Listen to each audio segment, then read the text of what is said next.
Obrigado, tchau.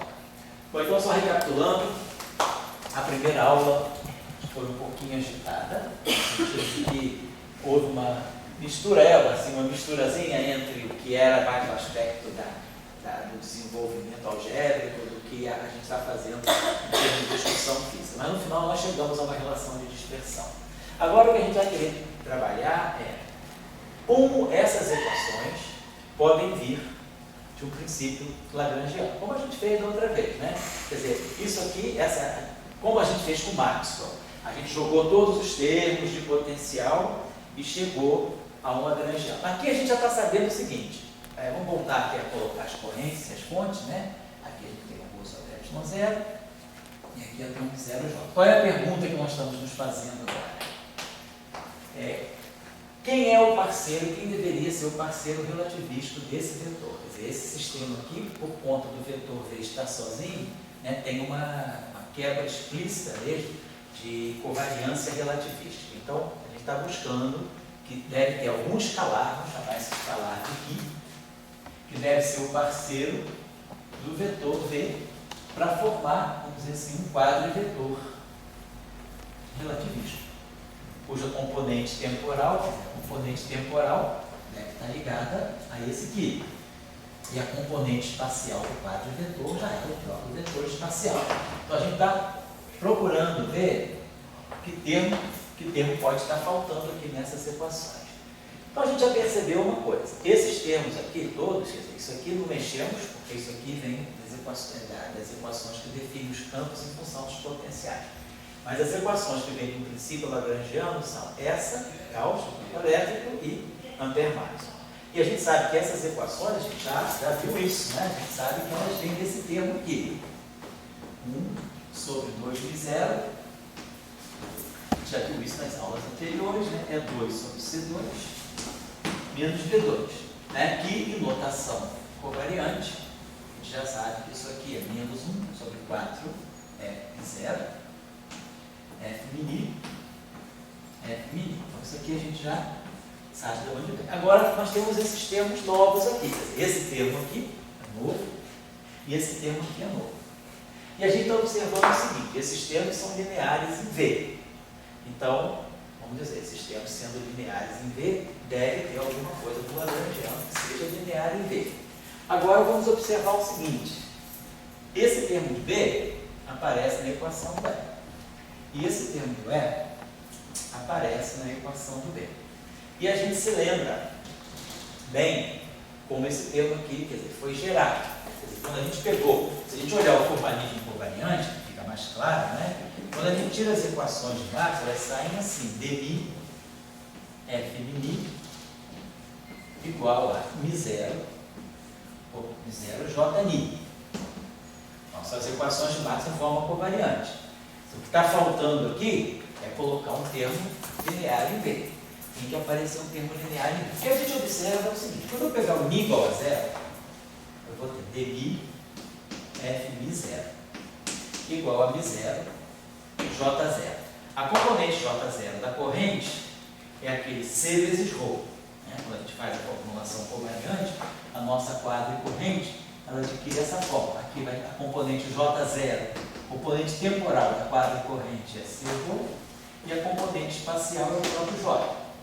Então, a gente fica com essa formulação, a gente fica com esse termo aqui, C vezes ρ.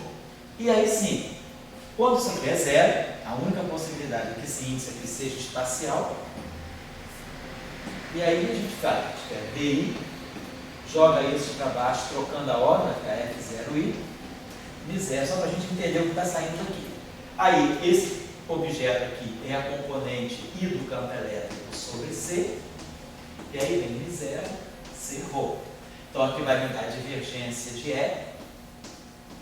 aí esse C vem para cá, C2 é 1 sobre μ0, ε0, e a gente ganha a equação de Gauss, da formulação covariante. Então o que a gente está observando é que esse termo em B, ele tem que sair dessa equação, porque essa equação, para n igual a zero, ela dá a equação de Gauss, do campo elétrico. Dá a equação de Gauss do campo elétrico. Então, quando eu fizer μ igual a zero, eu tenho que ganhar isso aqui. Mas então agora a gente já viu o seguinte, deve ter um termo que vai estar modificando essa equação aqui, alguma coisa assim, dmi, fmi, mais alguma coisa que seja linear em V, porque o termo que está aparecendo aqui é linear em V, e que tem que trazer o campo magnético. Mas vamos lembrar, na nossa formulação covariante, a componente F0I é o campo elétrico, componente I sobre C. A componente espacial dele é menos epsilon, I, J, K, BK. Quando a gente vai para a formulação dual, o F til 0I, o que a dualidade faz? E vai em B, B vai em menos E. E vai em B. Então, no setor dual, a componente F dual 0I que é o campo magnético.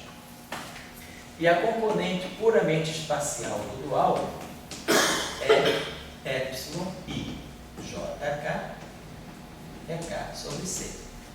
Opa, desculpa. A questão da dualidade é essa, né? Quando eu for no setor de máximo, F mini é B. Por dualidade, o E sobre C vai em B. E o B vai em menos E sobre C. Então, eu sei o dual. Então, eu estou vendo o seguinte. Esse termo que está aparecendo aqui, que vai dar V, escalar B, ele deve estar vindo do dual.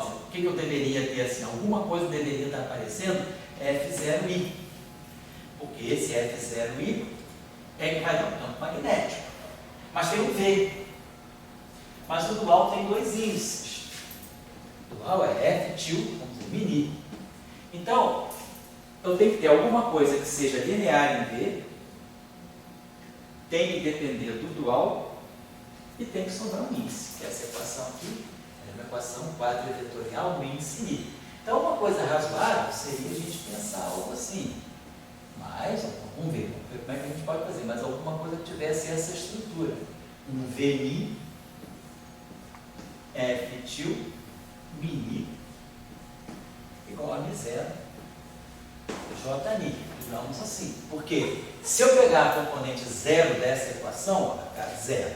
Então, isso aqui vai me pegar essa componente zero, esse índice só pode ser espacial. Então, vai ficar, como a gente já fez, DI, F, 0. Se eu pegar a componente zero, esse índice também só pode ser espacial. Então, vai ficar um VI, F til 0I, igual a M0, J0.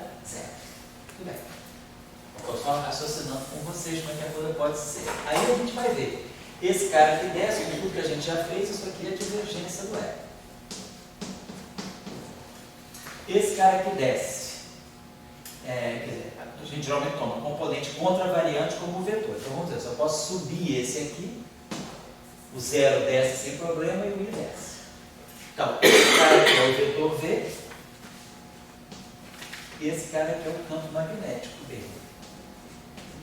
Então eu poderia ter alguma coisa desse tipo assim. Deixa eu apagar isso aqui agora. Então, apagando isso aqui, seria razoável a gente propor, talvez com um sinal menos aqui, alguma coisa desse tipo. Vamos só agora somente também ver as dimensões. Quer dizer, quando a gente tirou isso aqui, ficou menos divergência de E.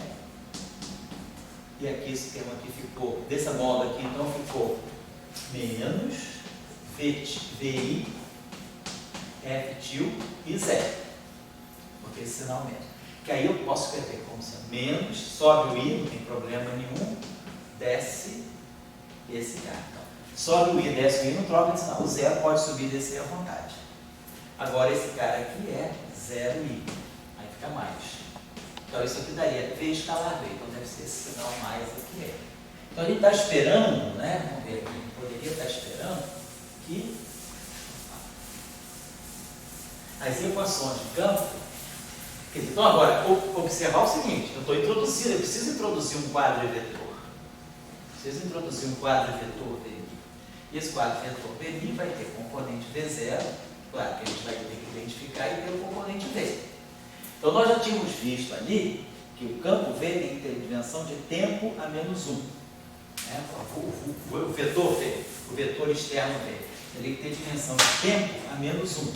Então, vamos ver aqui. Com as nossas dimensões, aqui a gente viu. Isso aqui dá a divergência de E direitinho. Esse carinha aqui, a gente fez então, vai ficar VI, F til e zero. Que eu escrevo como VI, F til e zero. Eu escrevo então como sendo VI, VI. Então, isso aqui é VI, e zero é menos 0I. Então vai ficar menos V escalar V. Então, e aí, a gente vê que o sinal, então a dimensão está ok. Então, se eu colocar aqui esse objeto desse modo, né? Então vai ficar, essa equação aqui está parecendo ter resultado bom. Quer dizer, ela me reproduz. Então, qual foi o meu raciocínio? Meu raciocínio foi, eu tenho Maxwell mais uma correção, que tem que ser linear em V. Mas aonde aparece E aqui, que é a componente temporal zero, né? Quer dizer, aparece esse campo elétrico, vem daqui. Zero, tinha isso aqui. Quando aqui é zero, só pode ser índice espacial, por causa da antissimetria. Então aparece justamente a divergência de E. Então, no lugar que aparece o B está na parte do alto. E eu tenho que ter alguma coisa que é linear em V. Então eu tenho que ter alguma coisa que é linear em V, tem que ter alguma coisa que depende do dual. Mas tem que ser uma equação quadrivetorial. Então, isso aqui é a equação que tem essa estrutura. Então eu posso botar assim, tudo me indica que eu tenho isso aqui. Então isso aqui reproduz direitinho essa equação. Agora, isso, tem só um cuidadinho aqui só. Vamos voltar aqui. Quando a gente escreveu isso aqui, ficou DI, F e zero. Tem um Czinho aí rodando.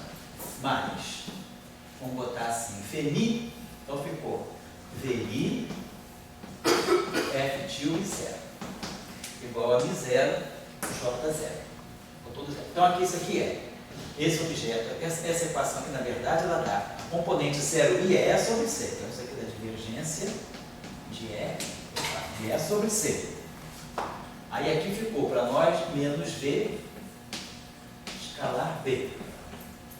E aqui ficou Mi0 C vezes ρ. Então a gente multiplica aqui por C, multiplica aqui por C. E aí isso aqui dá ρ sobre ε0. Então aqui ficou divergência de E e aqui ficou esse V escalar B.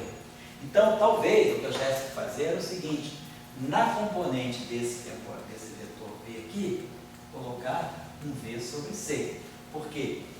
Porque aí se eu colocasse esse V sobre C aqui, quer dizer, quando eu colocasse E sobre C aqui, aqui também ficava V sobre C, e aí tudo vinha. Porque teve essa discrepância de C, porque essa componente tem E sobre C. Mas eu estou dizendo que a componente do V era o próprio V. Então eu posso colocar, talvez, esse C aqui. Talvez isso aqui me ajude, né? Colocar esse C aqui.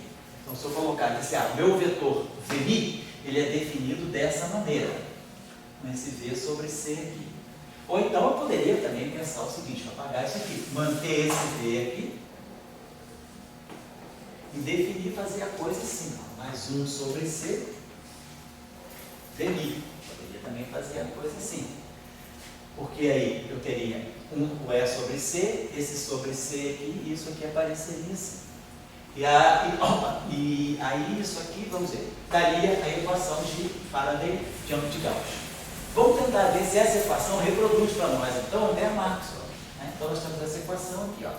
DI, FMI, mais 1 sobre C, DI, desculpa, é pegar o índice Mi espacial agora, que é como a gente obtém Ampère máximo. Como é que a gente obtém Ampère máximo? Faz Mi igual a I. Vou esquecer isso aqui por enquanto. Então, como é que a gente obtinha Ampère máximo? F, Mi. Isso aqui é o quê? D0, F0I, mais DJ, FJI. Vocês vão vendo só isso aqui, no caso maxwelliano. Então, D0 é 1 sobre C, ddt. F0i em cima é menos F0i embaixo, que é I sobre C. Então aparece 1 sobre C2. E aqui vai aparecer BJ. O FJI em cima é menos mais o FJI embaixo, mas aí tem menos Epsilon, JK VK. Aí esse termo aqui eu troco o JK, boto o I aqui, e aqui fica sinal mais. Então isso aqui vai me dar exatamente a componente I do rotacional de B. E isso aqui está me dando dentro. Então, quer dizer, quando eu digo, né, que isso aqui é M0JI, então nós estamos colocando rotacional de BI, mais, vai do lado direito, 1 sobre C ao quadrado dt, mais M0J. Então a gente obtém Ampère-Maxwell direitinho usando essa equação aqui. Só estou relembrando a vocês como é que o Ampère-Maxwell sai. Sai o rotacional de B daqui e sai a corrente de deslocamento daqui. Desse termo aqui para componente espacial aqui, sai o rotacional do campo magnético e a corrente de deslocamento. Agora nós introduzimos aquele termo novo. Então vamos refazer essa equação completa agora na forma espacial. Então vai ficar dmi, de novo, isso aqui a gente já fez, fmi, que é novo agora, mais 1 sobre c, vmi, f mi, igual a m0, ji. Então a gente já viu que esse termo aqui já produziu para nós, a gente acabou de fazer, menos 1 sobre c ao quadrado ddt da componente I do campo elétrico, mais rotacional de B, componente I. Isso tudo aqui está saindo daqui. Deixa eu fazer assim. Agora vamos ver esse termo novo aqui. Mais 1 sobre C, V0, F 0I, mais 1 sobre C, VJ, F J. Vai aparecer de novo. Ó, esse termo aqui, esse objeto aqui é o campo elétrico. Então, esse pedaço aqui eu posso escrever assim. Vamos suspender o índice V. Então, ele sobe, vai dando um sinal menos, que ele vai subir. Mas aí eu vou descer F JI. O que eu estou fazendo na verdade? Eu estou subindo esse índice, ganho um sinal menos. Estou descendo esses dois índices, ganho um sinal mais, né? Porque esse aqui desce, aqui eu subo esse, desço esse e desço esse. Então ganho um sinal. Então no final de tudo eu vou ter um sinal menos. Eu vou ter isso aqui, FJ, FJI, um sinal menos. Certo? Eu subi esse índice, ganho um sinal menos. Aí desci o J, ganho outro sinal menos. Desci o I, ganho outro sinal menos. Então, nessa troca de subir esse e descer esses dois, eu fico com um sinal menos. Perfeito. Tá legal. Agora, quem é F JI?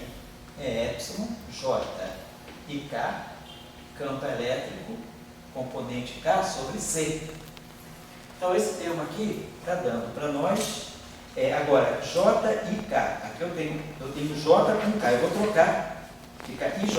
Então, esse termo aqui, ele vai dar, esse pedaço aqui, está dando para nós 1 sobre C ao quadrado, V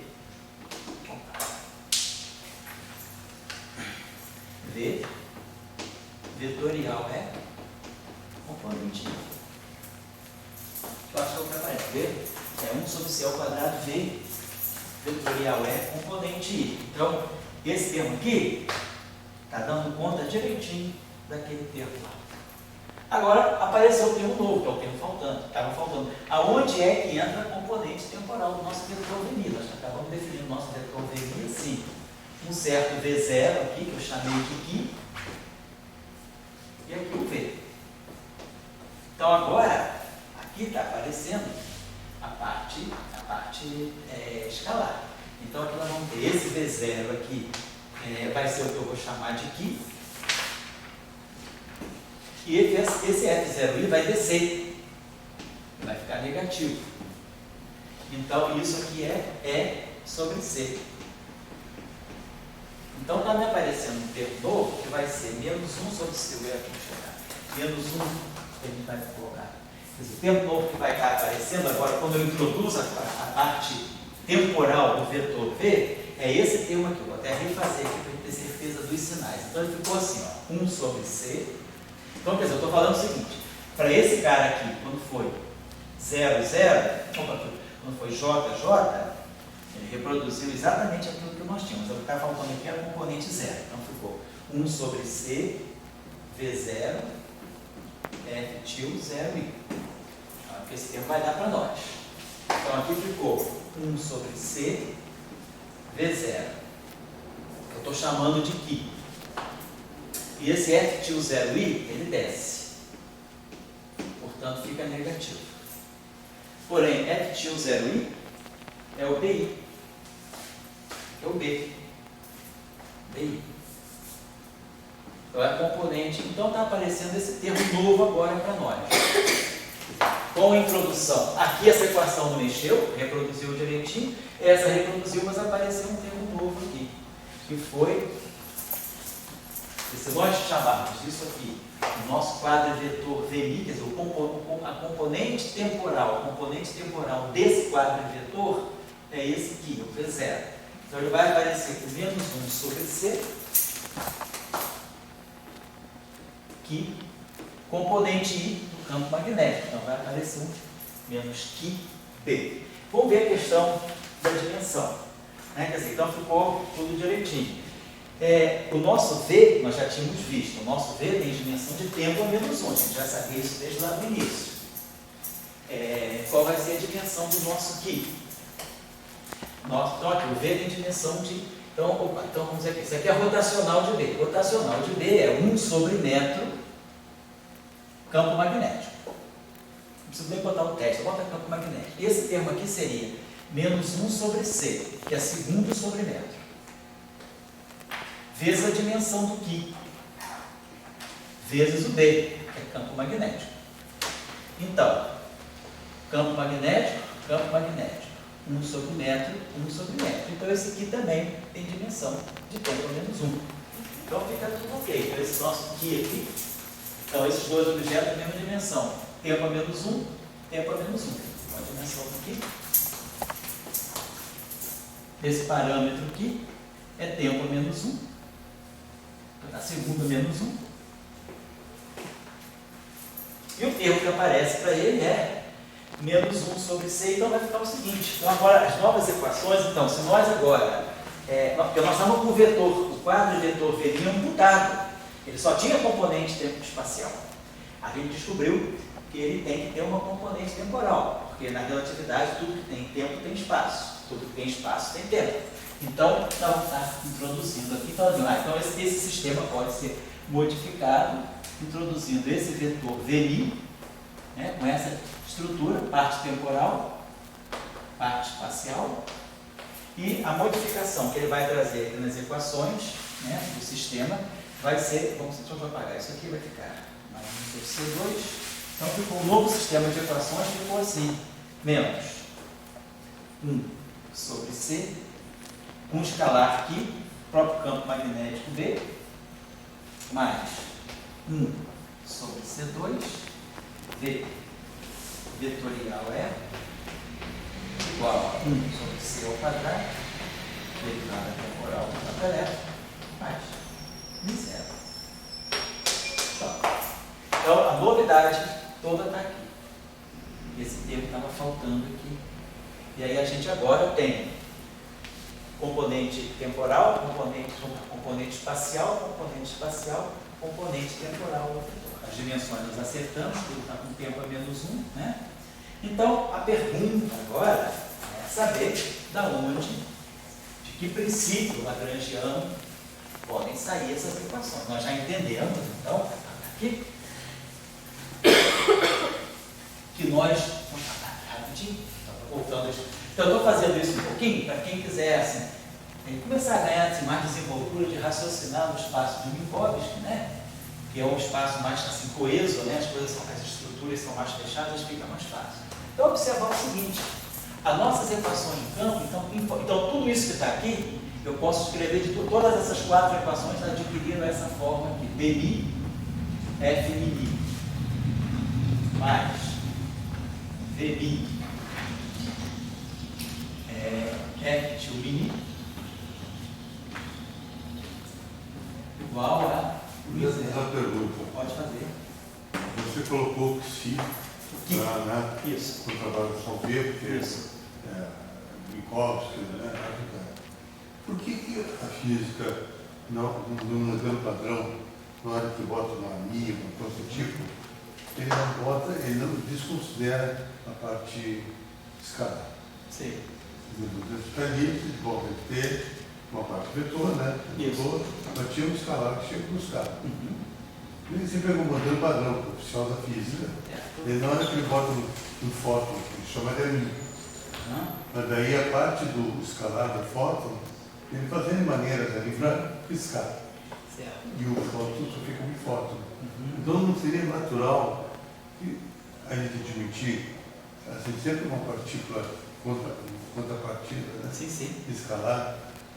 E por que historicamente que a física ela resolveu matar os escalares que ela tem? O escalar do fóton, né? Por exemplo. E os outros também, né? Os dados, nós temos uma tendência de matar os escalares. Daí nós vem com aquelas coisas que trabalho. Você acha que é uma coisa histórica? Eu diria que eu não diria que é tanto razão histórica, eu diria que é o seguinte: a gente tem duas coisas que a gente tem que combinar. Uma coisa é a relatividade e outra coisa é o conceito de spin. O conceito de spin da mecânica quântica tradicional, da mecânica quântica ordinária, não relativística, é o conceito, vamos dizer assim, é o conceito não relativístico de spin, que é uma coisa espacial. O spin é um vetor, vamos dizer assim, de natureza space-like, alguma coisa space-like. Quando você introduz a relatividade, você tem que buscar a componente temporal do spin. Quando você introduz o spin na mecânica quântica não relativista, lá quando Uhlenbeck e Goldschmidt introduziram o spin, Pauli também aproveitou a onda e entrou no spin, você introduziu o spin da mecânica quântica, do elétron, naquela época, era o spin só do elétron, H cortado sobre 2 vezes matrizes de Pauli. Então, você introduziu o spin pela forma completamente espacial. Está no mundo não relativista. Agora, quando você faz, aí você vai estar falando do eletromagnetismo. Do eletromagnetismo, você tem que falar do campo quadrivetor, do potencial. Então, você tem o potencial escalar e tem o potencial vetorial. Quando você sai do spin meio e vai para o spin 1, também ainda não relativista, a gente sabe que o spin 1 ele é dado por spin é 1, então não tem um meio. Spin meio é H cortado sobre 2. O spin 1 é H cortado, vamos dizer, 1 vezes H cortado. Né? O valor do spin é meio H cortado, 1 vezes H cortado. E aqui, o spin sendo 1, eu tenho 3 componentes, então aparece aquela matriz sigma, que seria a generalização tridimensional das matrizes de Pauli. As matrizes de Pauli são essas aqui. Sigma x, 0, 1, 0, sigma y, 0, menos 1, 0, e sigma z, 1, 0, 0, menos 1. Então, essas aqui são as matrizes de Pauli que satisfazem essa relação aqui. Anticomputador, sigma y, sigma j, duas vezes, delta e j, essa matriz identidade, 2 por 2. E o comutador de duas matrizes de Pauli, sigma i, sigma j, é 2i, epsilon jk, sigma k. Então as matrizes de Pauli satisfazem a essa álgebra aí. Então você, para dizer que alguma coisa tem spin 1, está colocando a unidade de spin aqui, vamos dizer assim, a dimensão do spin aqui, H cortado tem dimensão de momento angular vezes 1. Mas aí você vai substituir as matrizes de Pauli 3 por 3, por 2, 2 por 2, 3 matrizes de 2 por 2 que satisfazem essa álgebra. Você agora vai buscar 3 matrizes 3 por 3 que satisfazem essa álgebra. Então você vai substituir as matrizes de Pauli agora por matrizes 3 por 3. Então você vai pegar sigma x, que vai ser 0, 0, 0, 0, 0, menos 1, 0 e 0. Aí você vai pegar a matriz sigma y,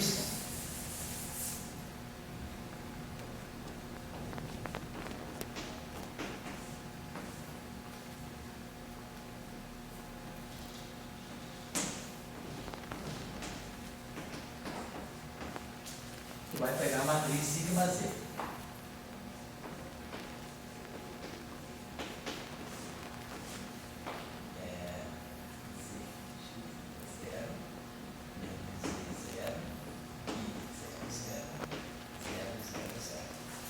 E aí elas vão ter que satisfazer a mesma álgebra, nada muda, quer dizer, a álgebra importante é a álgebra do momento angular, comutador.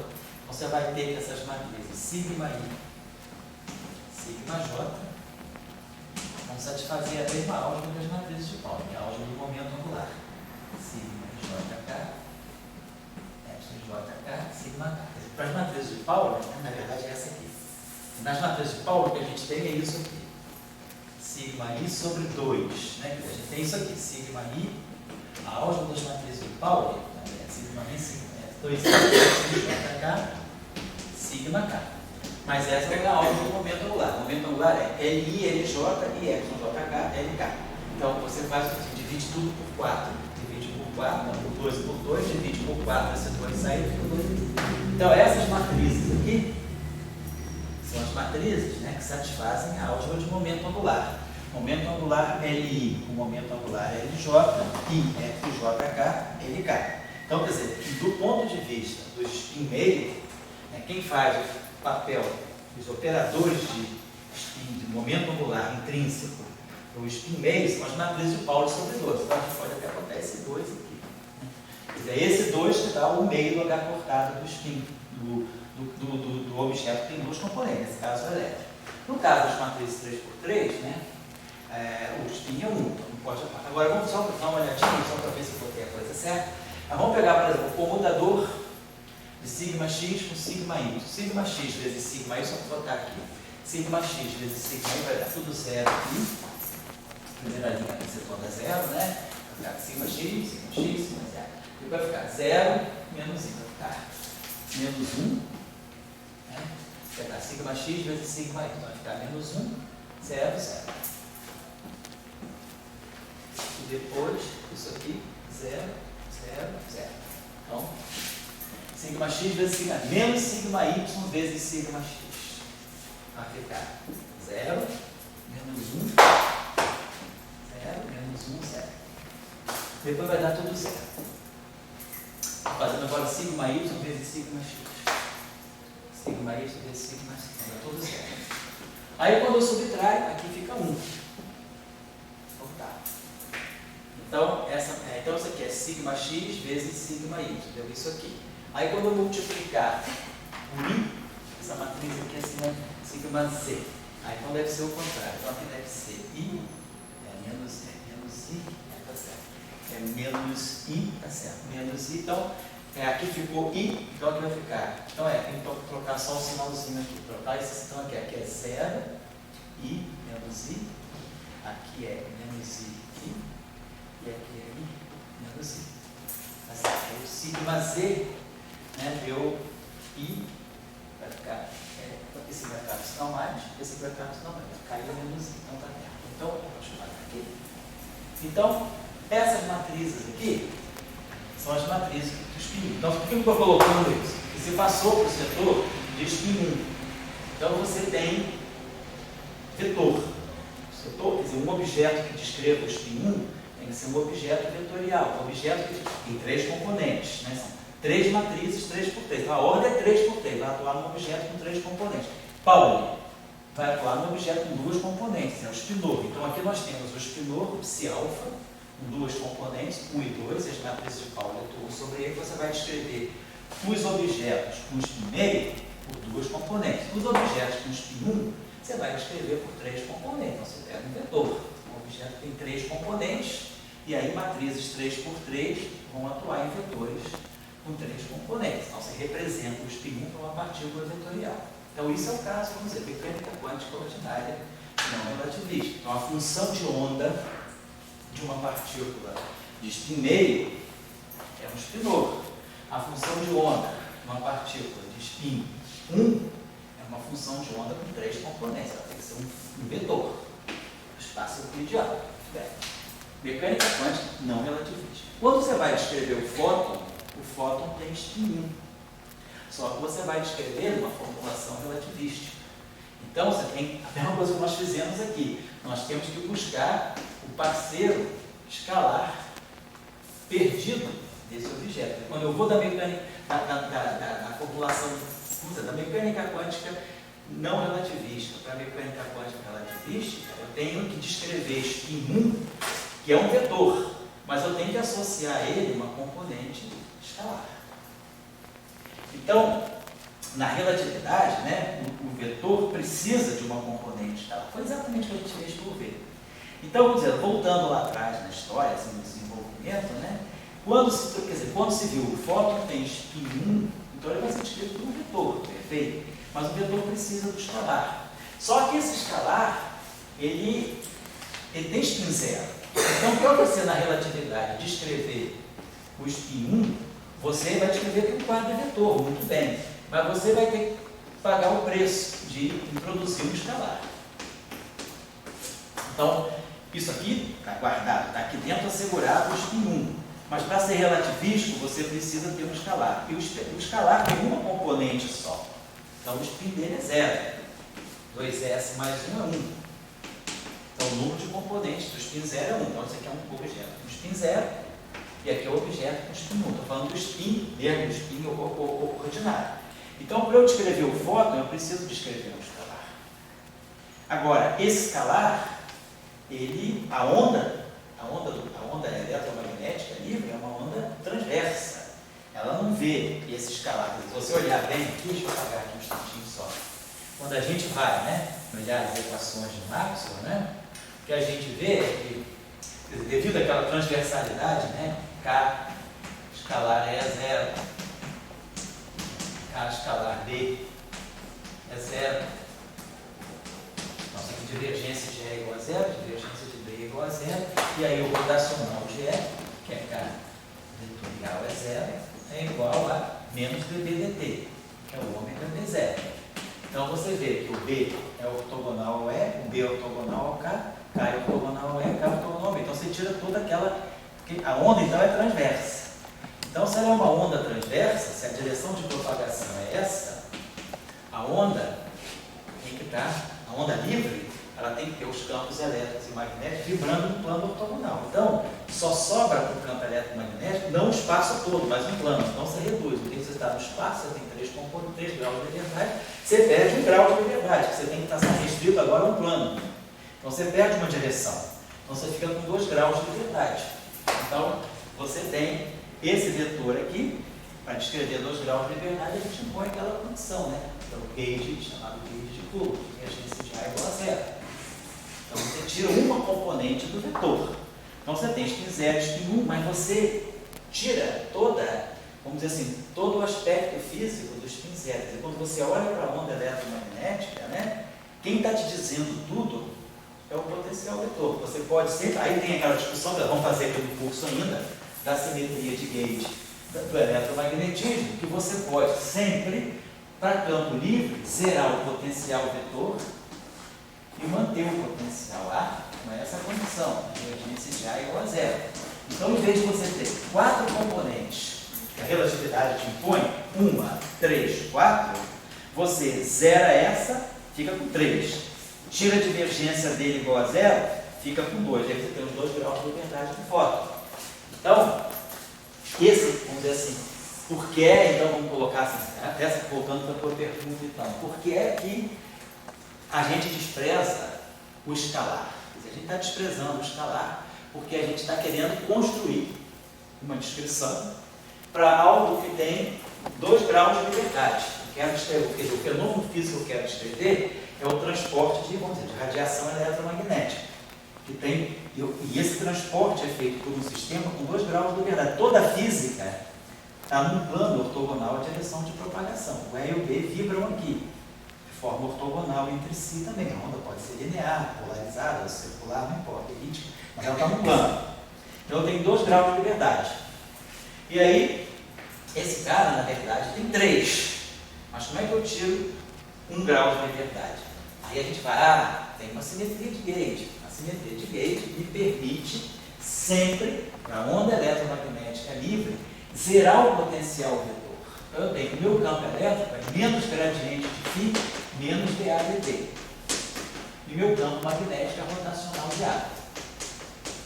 Então, de fato, né, eu zerando φ, toda a física, eu tiro o campo elétrico pelo potencial vetor e tiro o campo magnético pelo potencial vetor. E de fato, se vocês lembrarem, claro que nós no nosso lagrangiano de Maxwell, como é que era o lagrangiano de Maxwell? 1 sobre 2, μ0 é 2 sobre C2 menos B2. Ó, é menos gradiente de φ menos dAdt. E B é rotacional de A. Então, o que a gente observa? No lagrangiano de Maxwell, o campo φ não tem derivada temporal. O campo φ, potencial vetor elétrico, ele aparece completamente sem derivada temporal. Toda derivada temporal está no A. Então, se ele não tem derivada temporal, ele não tem velocidade. Se você não tem, porque um lagrangiano, o momento canônico de uma coordenada é sempre a derivada do lagrangiano em relação àquela derivada, à velocidade. É isso que dá um momento. Então, você tem um objeto, uma coordenada, que não tem momento. Se ela não tem momento, ela não é dinâmica. Então, você vê que toda a tua física está no ar. Quer dizer, o próprio lagrangiano de Maxwell foi construído de tal maneira a te assegurar que a física está num vetor. Né? O potencial φ ele entra, mas vamos dizer assim, como enfeite, para poder tornar a situação relativista. Quer dizer, ele entra só para cumprir um papel de ter uma descrição relativista. Mas para a onda livre, né? Não estou falando para outros, nós vamos estudar outros casos em que o φ desempenha um papel muito importante.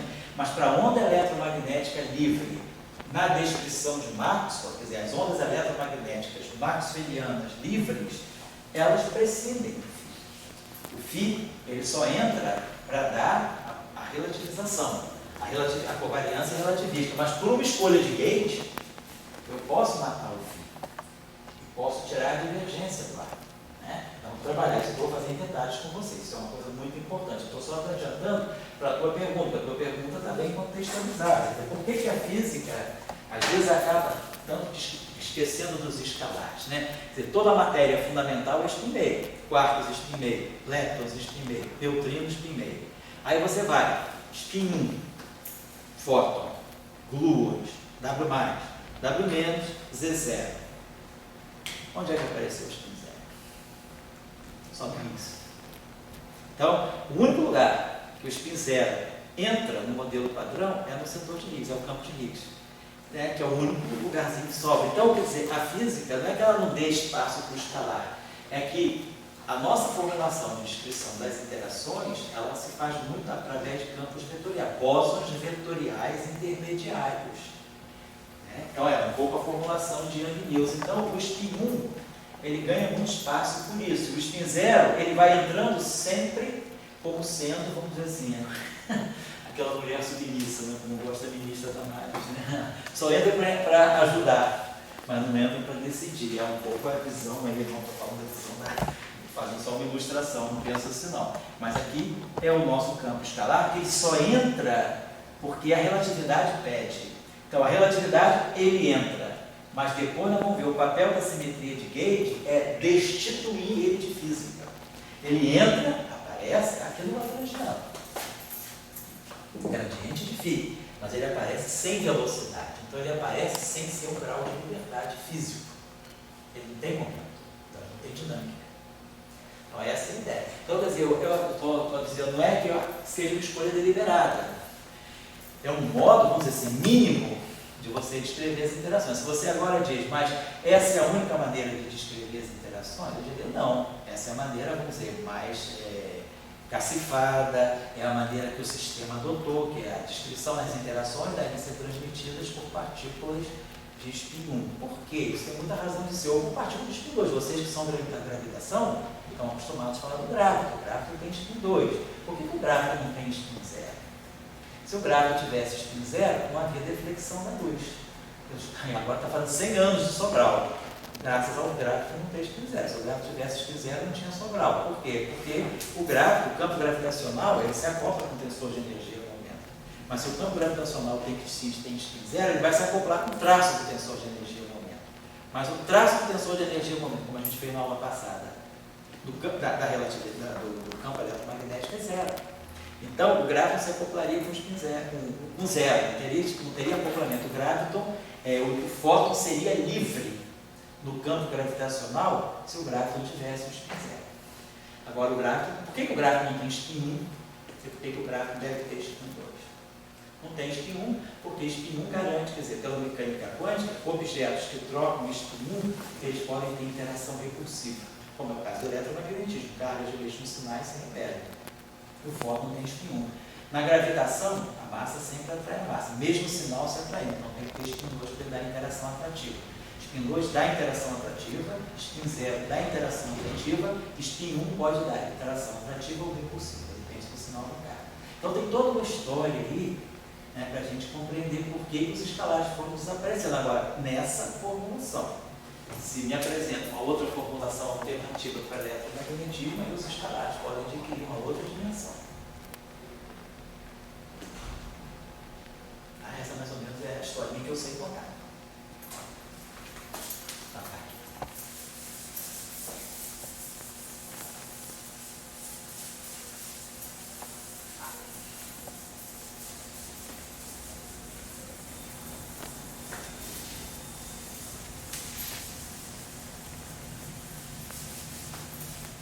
Então a gente agora está querendo ver.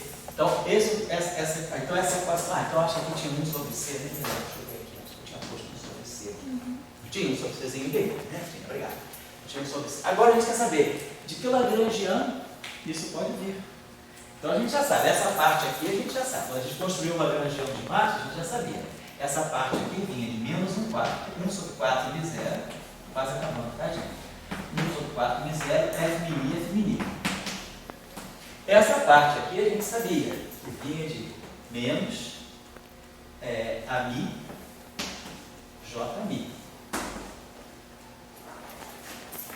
Agora, a gente tem que deixar um espaço para esse termo aqui, da onde esse termo pode vir. A gente pode pensar o seguinte, ó. O que está acontecendo? Então, vamos pensar como é que a gente tira a equação de campo. O que a gente faz? Faz variação em relação ao campo. Então, quando eu faço a variação em relação ao ar, aqui, lembrando que o F mini é dmi a mi menos dmi a mi, então lembrar, como é que a gente fez isso aqui quando a gente variou? O princípio variacional. A variação do quadrado é 2 vezes o objeto vezes a variação do primeiro vezes o segundo. Posso fazer mais a primeira variação do segundo, mas que vai dar justamente o fator 2. Então, a variação do primeiro vezes o segundo, mais o primeiro, variação do segundo. Esse segundo termo é igual a esse, eu boto o fator 2. E aí, o que eu faço aqui? Aqui tem dmi do delta a mi. O que a gente faz? A gente faz a integração por parte. A gente libera esse termo para cá. Então, que vai dar justamente dmi f mini. Então, o que a gente fez? A gente precisou de um termo quadrático para liberar justamente o dmi f mini. Esse termo que está aqui, ele está dando para nós o dual. Então, deveria aparecer um dual no Lagrangiano. Porque quando eu faço a variação em relação ao A, quem aparece não é o dmi f mini, é o dual. Então vamos pensar um termo desse tipo. Olha, se eu tenho aqui aparecendo o dual, o que acontece com a equação de campo? A equação de campo ela sai daqui. A equação de campo ela é o coeficiente da variação do campo. Não é isso que acontece na mecânica clássica também? Quer dizer, quem é a equação de Euler-Lagrange? É o coeficiente do ΔQ. Quando eu faço a equação de Euler-Lagrange, eu pego o Lagrangiano, faço o princípio variacional, aquilo que vai sair na frente do ΔQ vai ser a equação de Euler-Lagrange. Então, Euler-Lagrange é aqui no campo. No caso do campo é uma coisa. Δmi, que faz o papel da coordenada, vezes a equação de campo. Então, Δmi, esse termo aqui, Δmi acaba multiplicando dmi f mini. Vamos botar aqui Δmi, fazer a variação em relação a mi. Então, o Δmi acaba multiplicando, né? Vou botar Δmi embaixo, ele acaba multiplicando dmi f mini. Eu fiz aqui, ó. Δmi, eu trago essa derivada para cá. Então, dmi f mini. Então, esse termo aqui, ele deve estar vindo daqui, ó. O vmi é tio mi vezes um delta, talvez um delta mi. Então, esse termo, muito provavelmente, quer dizer, está vindo de alguma coisa que tem que ter essa estrutura. A tio V. Deve ser essa estruturinha que ele tem aqui. Então, a gente vai propor, aqui, quer dizer, é razoável a gente propor, e aí a gente propõe ver se funciona, a gente propor aqui, vamos dizer assim, a gente pode colocar aqui um certo coeficiente que eu vou fixar, um coeficiente que eu vou chamar, sei lá, de xi, vamos dizer assim, e botar um termo que tenha VI, F til, vamos dizer, VI, ou vamos botar um termo assim, VI, ANI, F til, mini. Digamos que a gente tenha que colocar esse termo aqui. Talvez tudo está indicando que um termo desse tipo vai dar origem àquela equação de campo. Então vamos ver. Se eu fizer o princípio variacional, o que isso vai dar para nós aqui? A gente pode escrever esse termo aqui, esse aqui é o dual. Então eu posso escrever esse termo assim: Xi sobre 2, VI, ANI, Epsilon, Mi, kappa, lambda, F kappa lambda. Vou tirar o dual, porque lembre-se, quando eu for fazer o princípio variacional, eu tenho que variar o A que está aqui. Mas aqui dentro tem um A escondido também, que é o dual. O dual é isso aqui, 1/2 disso vezes isso. Então, quando eu for variar em relação ao A, eu tenho que variar aqui também. Por isso que eu estou explicitando. A forma é essa, mas eu estou explicitando desse modo. Então, eu vou escrever esse termo aqui assim, só para a gente poder fazer as coisas corretamente. Xi sobre 2, por causa do dual, a definição do dual. Epsilon, Mi kappa lambda, vem daqui. Isso aqui é o dual, F kappa lambda. Então, isso aqui é o dual. Isso aqui é F til mini. F til mini é exatamente isso aqui. O meio, que é o mini kappa lambda, F kappa lambda. Se eu boto o Xi. E aí agora ficou VI ali. Então vamos fazer a variação. E aí bom, a gente depois pode ver o que vai acontecer com esse miséria. Porque vamos jogar a gente vai querer jogar toda a informação, quer dizer, fixar esse parâmetro para ganhar essa equação certinha. Que eu tenho que ter no final dessa proposta minha de Lagrangiano, eu tenho que fazer o princípio variacional e chegar a essa equação de campo. Então vamos fazer isso aqui rapidinho agora, que está tempo de fazer até a aula acabar. Cacete, eu não posso. Está muito tarde para vocês aqui, não vou atrapalhar vocês não. Vamos fazer o seguinte. Tiago, quem toma nota aí? Você toma nota na cabeça, firma, você toma nota no papel, você toma nota também. Eu deixo para ver. Verdade, agora o Tiago vai colocar, semana que vem vai começar a funcionar. Estou devendo isso a vocês, tá? Então, vamos fazer o seguinte, vocês tomem nota dessa equação aqui, por gentileza.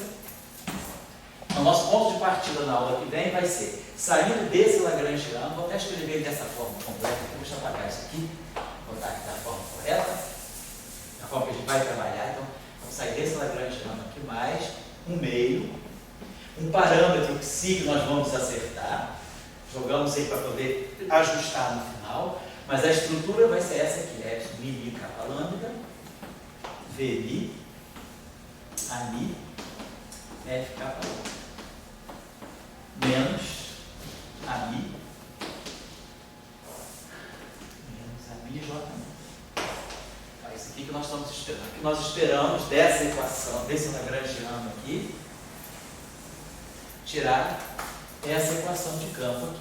E essa equação de campo aqui, a gente já viu, ela fita bem, ela dá direitinho as equações da eletrodinâmica não isotrópica, da eletrodinâmica isotrópica. Definindo, então, lembrando, né, só para lembrar, que esse nosso vetor VI é um Ki, V0.